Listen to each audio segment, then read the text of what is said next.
Queremos aprovechar y darle las gracias de nuevo al amigo Richard Martínez, que fue director de la casa en el primer gobierno de Leonel, que tiene un libro que se llama La Negociación, que él la presenta como una novela para asunto de los nombres, pero que es una réplica de algunas situaciones que se han vivido y se están viviendo aquí en República Dominicana. El asunto de la negociación. Así es que gracias a nombre de José Israel y el mío propio por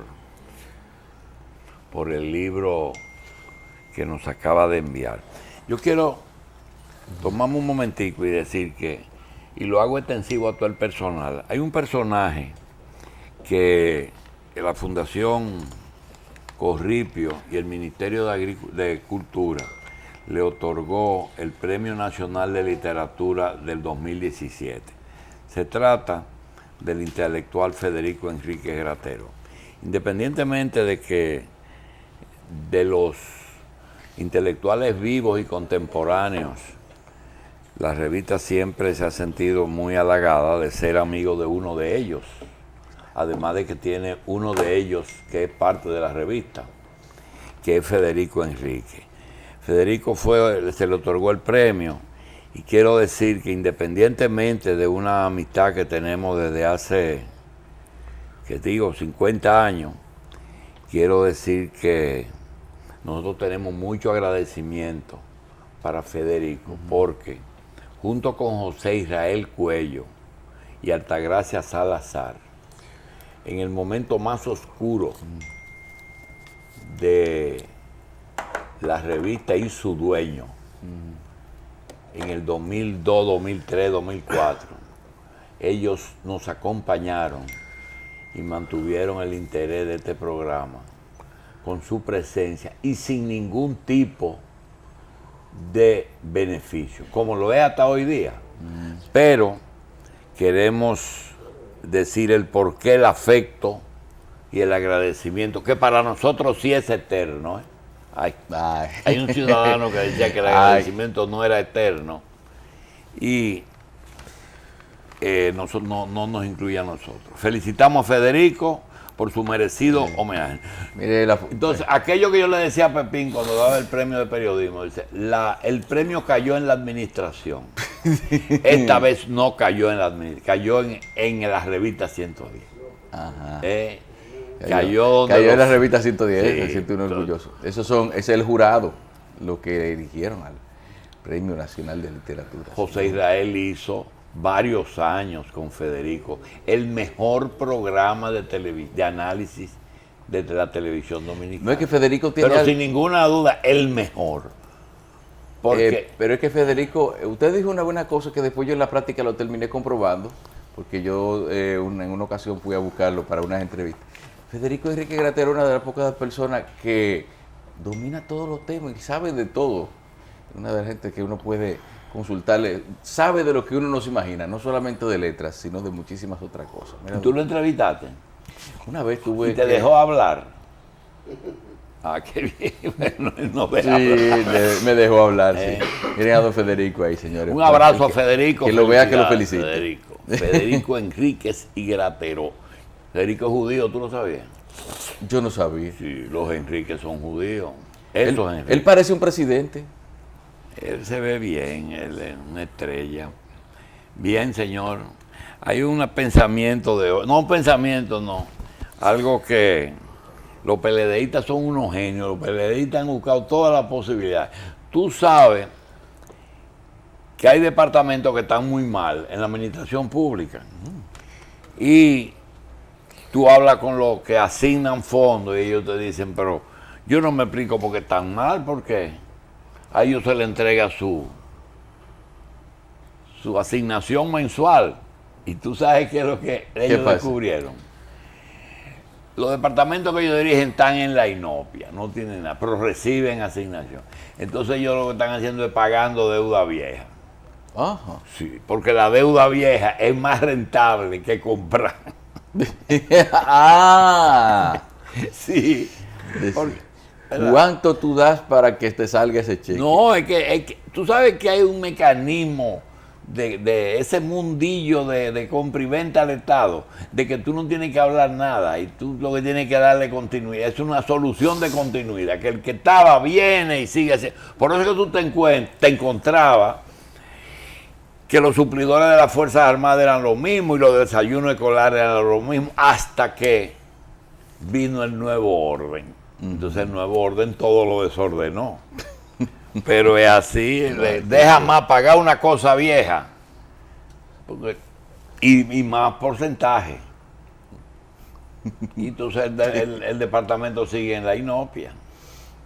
Por eso que tú dices, yo tuve que pagar 200 millones que había. De la 200. deuda. Hay registros de que esos 200 millones a veces han dejado el 40%. Oye, pero no es una Hay gente momentos altos, descapitalizada y por Hay recuperar su momentos cuarto. altos. Y no hay que hacer nada, José, nada más pagar darle continuidad al Estado. 40%. Tú coges 100 millones y le das 60. Y el dinero rinde mucho, además, porque tú estás Y no pagando, hay que estar. tú estás pagando con pesos de hoy, deuda de antes. Y además hay una cosa, José, esa retaíla de gente que en la guardia, que el de la mesa, el de los contramesas, ¿te acuerdas?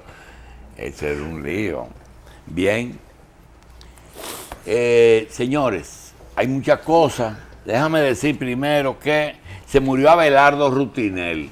Abelardo Rutinel es hermano de Tonti. Tenía 67 años. A Tonti y a Anita, nuestro pésame por la muerte de Abelardo, que siempre venía aquí acompañando a su hermano, 67 años. ¿Tú sabes quién se murió? José Braulio Torres. Murió Braulio, lo están velando, lo mató un vehículo, pero Braulio tenía casi 80 años. Ajá. Sí, él era del Partido Comunista Dominicano. ¿Tú conoces el partido? Yo lo veía. Ah, está bien.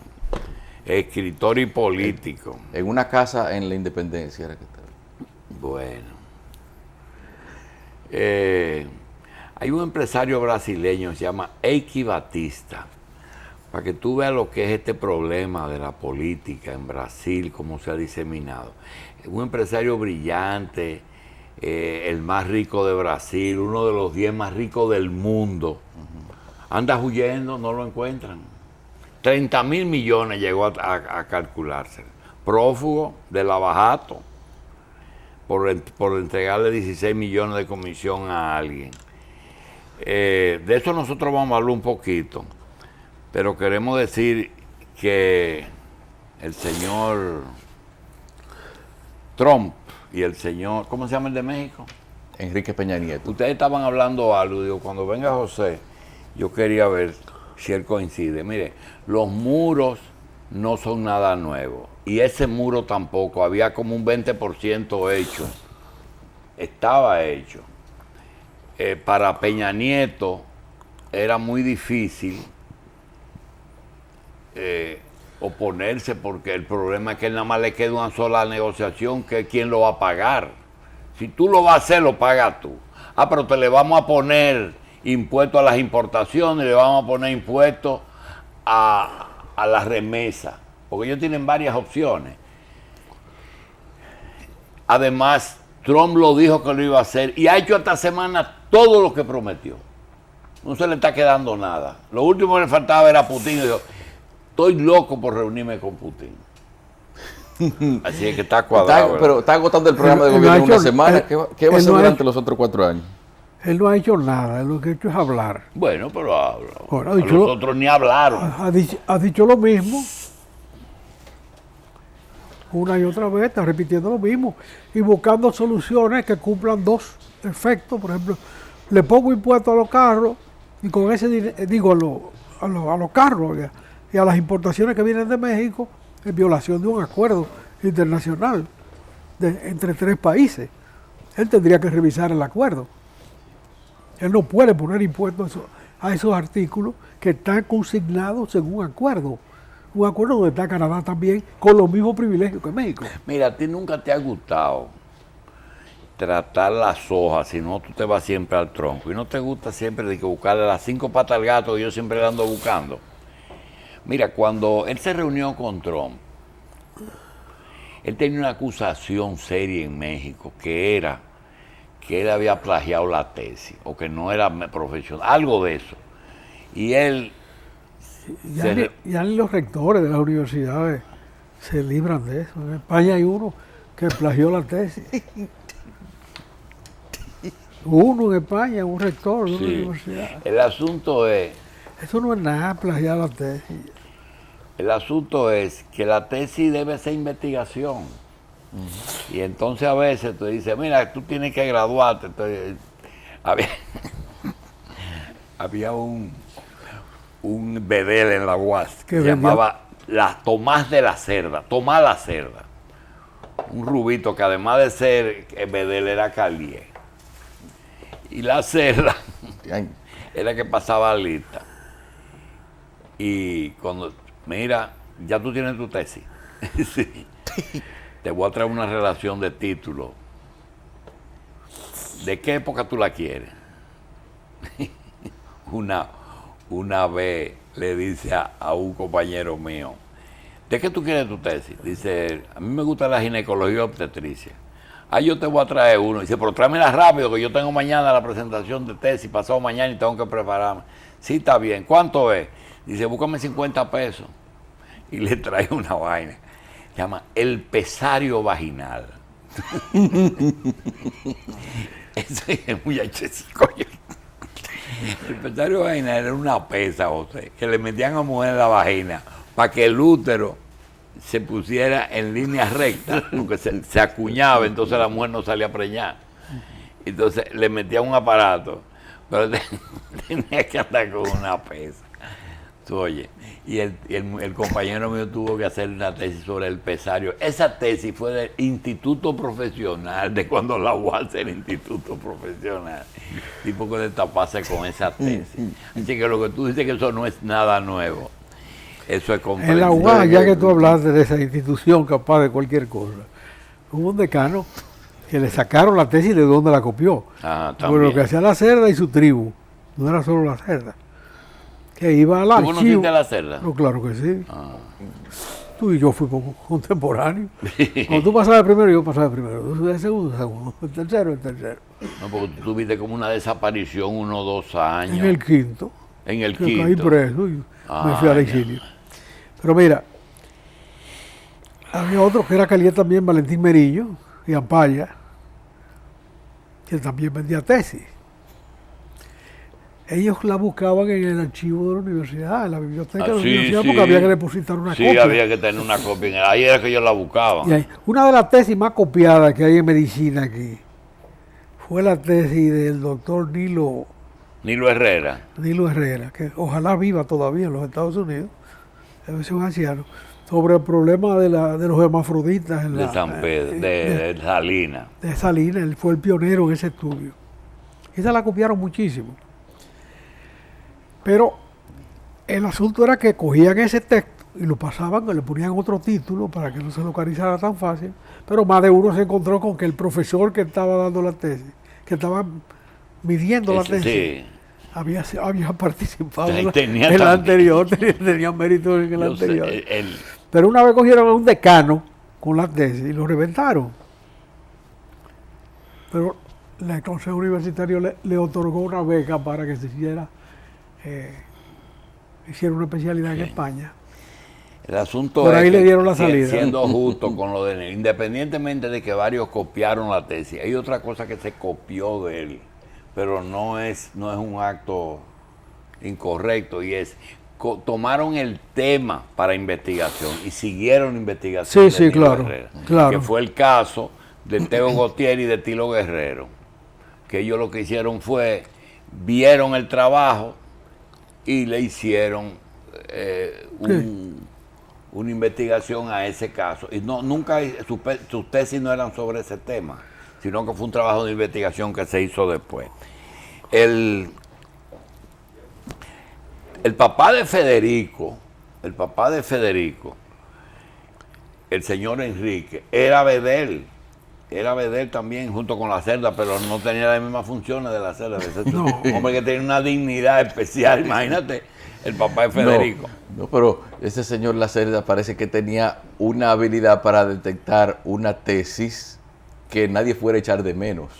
Es decir, porque No, es se que fue yo- muy no, atrás. es que- Él te trae una lista de temas. Ah. Sí. No, mira, cuando eso ocurrió, aquí se habían graduado 4.000 médicos en la Universidad de Santo Domingo. Entonces, él tenía algo que era que los médicos de los últimos 20 años, él no cogía tesis de los últimos 20 años. Porque pues, posiblemente pasara lo que dijo José, que te tocaba un jurado que fue el que hizo la tesis. O que participó con un amigo. Sí, sí. Porque muchos hicieron tesis de verdad. De algún lado, Seguro. de algún lado sale el producto. Sí. Lo que pasa es que lo repitieron mucho. Pero mira, don Herminio Enrique, el agrimensor, Don Herminio. yo tuve vivido con don Herminio cuando el golpe de Estado. Pichuca de Pradel, ex cuñada de él, me consiguió un refugio donde don Herminio. Y yo viví varios meses ahí. Ah, Y después se lo cedí a Feliciano Ducudrey, que tenía menos condiciones para ocultarse que yo. Y por un exilio tan largo también sus relaciones eran más difíciles. Y don Herminio llegó a ser un gran amigo mío y de Felicervio. Bien. Señores, ayer tuvo el señor Karim aquí en una participación que nosotros le pedimos a ver en qué estaba una candidatura tan extraña y tan atípica como esa de ese muchacho que saca un porcentaje. Y nos aclaró que no fue un 2%, que él sacó más. Lo que pasa es que las personas que él le pagó no fueron. No tuvo delegado, No delegado que tuvo delegado en las mesas y se vendieron a otro litoral. Pero lo más importante que él dijo, tú no te diste cuenta. ¿Cuál fue? Ven acá, ¿y cuáles son tus relaciones con David Collado? Si uno está privando en fruta fina. Yo hacía mucho no oía el cuento de... Doctor, pero espérese, yo quiero también, en base a lo primero que ¿Y quién está privando en fruta fina? Tú lo oíste, ¿verdad? de que está privando en punta final, doctor, pero No, es que eso nosotros lo usábamos. En la época nosotros, a las mujeres que se le decían eso.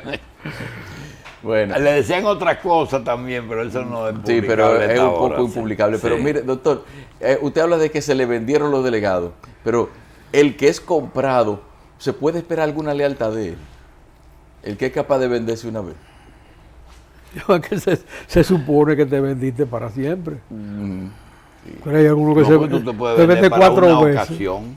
Sí, pues eso es como un alquiler. Sí. Por eso que tuve que abogados que un día son abogados de un caso y después están en contra de ese señor. Se cruzan. Decía José que había una época en que cuando habían grandes litigios familiares, tú veías que una persona contrataba un abogado, pero realmente tenía 3 abogados o 4 abogados para que no participen de la otra parte. A que le pagaban para que no defendiera al otro. Mira, aquí estaba el doctor Vincho Castillo, Jotin Curi, Salvador Jorge Blanco, ¿cómo es que se llama uno que era muy bueno? Sánchez Morcelo. me dice por Sánchez ahí. Morcelo, y hay otro también. El asunto es que ese grupo, Pina Acevedo, ¿verdad? Desde que había un problemita, estaban el caso más importante fue el del rector de INTEC, que se fueron 2 y 2. Flores, sí. Ramón Flores. Sí, tenía 2 de un lado y 2 de otro. Y el divorcio de Peña Gómez, eso fue famoso también. Sí, el primer divorcio de Peña Gómez tenía 2 abogados y 2 abogados. 2 Rositas y 2 Peña. Mi madre. Pero que no había nada que repartir. El pobre Peña no tenía nada. Entonces, ¿cuál es el sentido? Y se trata de que todas las migraciones que hemos tenido aquí, básicamente haitianos, árabes, italianos y chinos, tienen una particularidad, y es que cuando ellos hacen familia con parejas dominicanas, generalmente los hijos no hablan ni creol, ni árabe, ni chino. Eso tiene una razón de ser. Si usted lo ve con los judíos, cuando la mamá es la judía, generalmente los muchachos hablan hebreo, porque ellos siempre tienen la esperanza de volver a la tierra prometida. En el caso de los árabes, que como yo conozco, no se les enseñaba el idioma para que no se les ocurriera regresar jamás, que no se entendieran, para que no vuelvan. Esa es una técnica. Esa es una de las razones. Oh. Y además tenían otro problema, y es que los primeros árabes, los papás de nosotros, no tenían mucha escolaridad. Posiblemente estaban alfabetizados en árabe, pero no con la capacidad de enseñar a sus hijos. Los otros sí saben hebreo y saben enseñar el hebreo. Lo que pasa es que la diáspora judía tiene 2000 años. Estas son más recientes. Sí.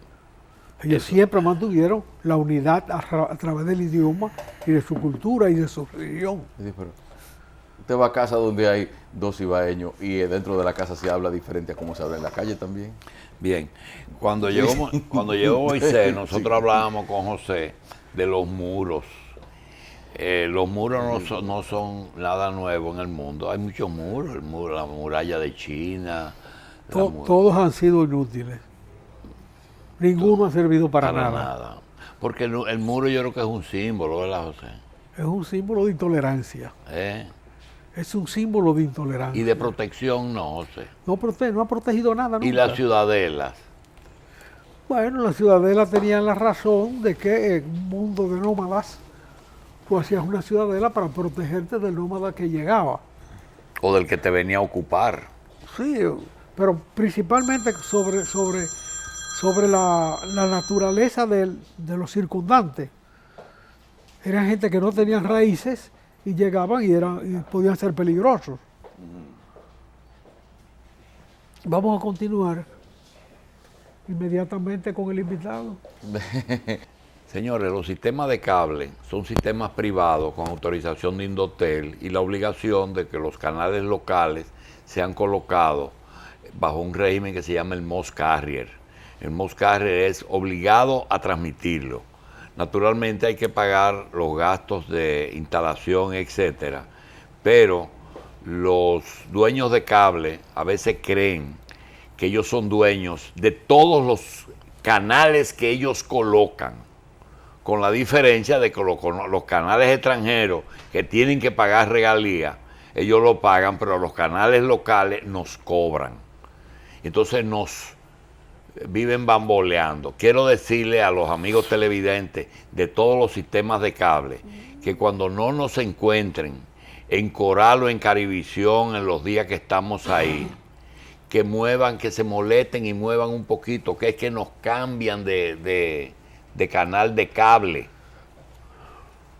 Es decir, que podemos estar en el 16, podemos estar en el 20, en el 22, en el 26, en el 67, en cualquiera podemos estar, porque nos cambian caprichosamente, pero ellos son los dueños y ellos pagaron todos esos miles de millones de dólares por ese canal. Está llevándose a cabo los interrogatorios previos del caso de Odebrecht en República Dominicana, y yo decía que no me canso de decir algo, y es que el caso de Odebrecht es muy complejo y nosotros vamos a repetirlo todos los días para que el señor procurador y los medios de prensa y la sociedad civil que no tiene mucho oficio porque le quitaron el embajador y ahora ellos tienen que estar haciendo su trabajo con la transparencia, decir que este es el país más corrupto del mundo y decir que no es suficiente con que devuelvan los fondos. Entonces nosotros tenemos una posición, nosotros no, yo tengo una posición que es la siguiente. Primero,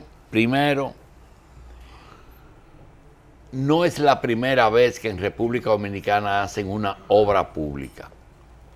La historia es que siempre ha tenido que circular cierto dinerito para poder otorgar obras públicas. Que por contrato, que la adjudicación, el concurso, la licitación o el grado a grado, como sea, pero siempre le hacen un traje a la medida. Y si no hay un pedacito adelante, lo hay hasta con el cheque. Si no, no te sale el pago. Entonces quería decir que no es el único caso en la historia dominicana en que una empresa paga peaje. Yo no estoy diciendo que está bien, estoy diciendo que yo no lo inventé. Porque cuando yo repito eso, me llaman y dicen, tú sabes, yo no estoy defendiendo nada, no tengo nada que buscar en ese problema, que es una pena, porque se están hablando de muchos millones, pero no tenemos, son problemas que el mismo caso te dice a ti. Número uno, 3 gobiernos en Brasil, Cardoso, Lula y Dilma. Señores, Cardoso habló con Hipólito Mejía en el caso del acueducto del Nordeste, cuando Odebrecht y Andrade, las dos empresas más grandes de Brasil y posiblemente de América, se pusieron de acuerdo para hacer eso con 2 contrapartidas dominicanas. A partir de ahí se hicieron 17 obras, hizo Odebrecht en República Dominicana, por 6.500 millones de dólares, que a confesión del dueño de Odebrecht, de lo que él dice, se dieron 92 millones, que no lo cree ni él, porque no es verdad que por una obra se va a dar el 1.5 de comisión. 3 presidentes dominicanos, Hipólito, Leonel y Danilo, más de 20 funcionarios con derecho a decisión, a negociar con la empresa, desde el acueducto del Nordeste hasta el día de hoy. Entonces, que no se pierdan y entiendan que aquí lo que se está buscando es una sola cosa. En Brasil se obtuvo. La derecha se llevó a Lula y a Dilma, se lo llevó entero. Y aquí no es para Hipólito ni para Leonel, aquí lo que se está buscando es que Punta Catalina se ponga en el tapete como una empresa contaminante y sobrevaluada. Hasta que ahí no se llegue, no van a estar conformes. Ese señor que posiblemente lo metan preso aunque sea media hora, es imposible en un tribunal probarle que esos 92 millones porque él tiene que decir, yo se lo di a Perencejo, a Sutanejo y a Mengana. Pero si lo dice, tiene que tener o un depósito, o una transferencia, o un cheque, o un video con una funda de cuarto.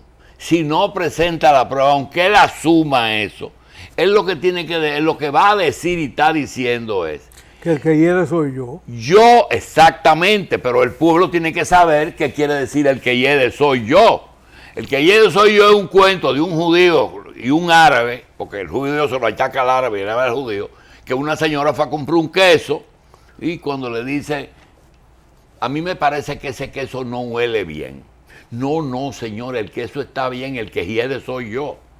Y entonces eso es lo que se está diciendo, que Rondón está diciendo. Bueno, yo le cobré a Odebrecht el 2% por mi gestión. Yo era el vendedor de Odebrecht.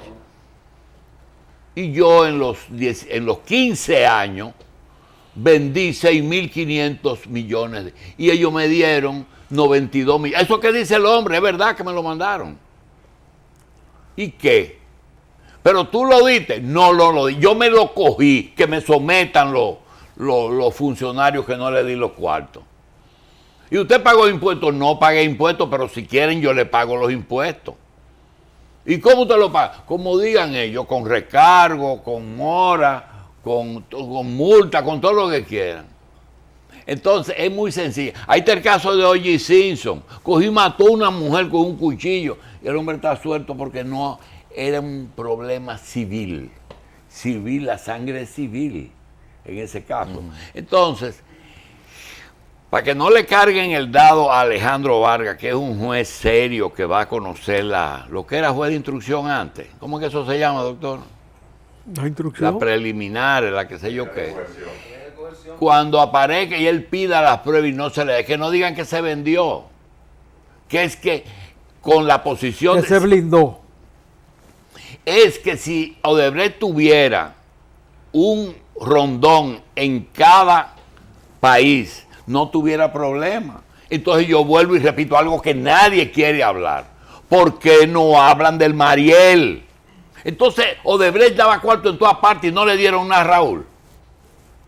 Ni a los generales cubanos. Y se hizo.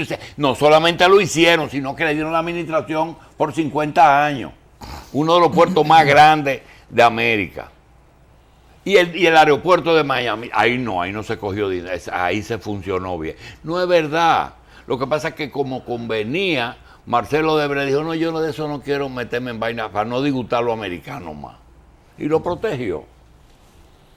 Porque así es que terminan las cosas. Y aquí, si no meten a Danilo, ahí está bien una muchachita de participación ciudadana, no es suficiente devolver el doble. Tiene que ser a una institución como nosotros que le devuelvan el dinero, porque se lo están devolviendo a los corruptos, para que ellos vuelvan y se los roben. Así dijo la muchachita, familia del doctor. No es porque la muchachita apellido Arboleda. No es suficiente la devolución del doble. Y el doctor Pillado está pidiendo por 3. Por cada violación, él quiere el doble. Sí. 92 por 2, 184. Por 3, 700, 500. Legalmente lo justifica. Pero espérate, los 92 son por obra entregada. Por la obra entregada.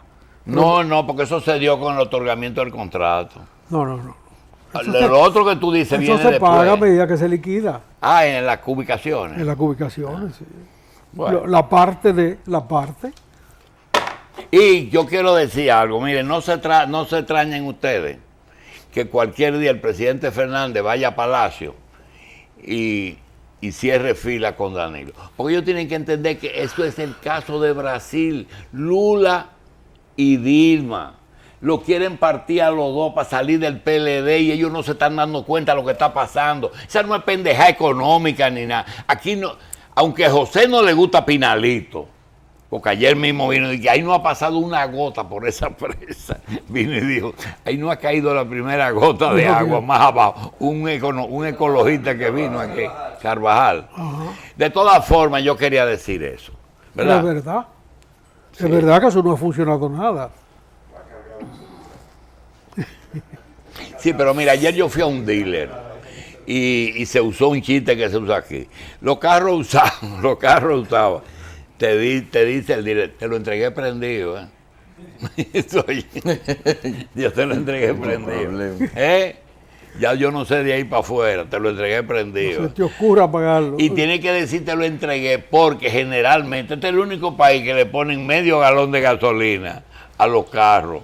Y lo calientan todos los días, es decir, que cuando tú sales se te acaba en la puerta. Pero te venden un carro de $100,000, una jipeta de $100,000, sin gasolina. Y no le dedicaron 100 pesos a ponerle un chin de gasolina, más de medio. Aquí el único dealer que lo entrega lleno es Anselmo. Te entrega el vehículo lleno. Una cosa rara, ¿verdad?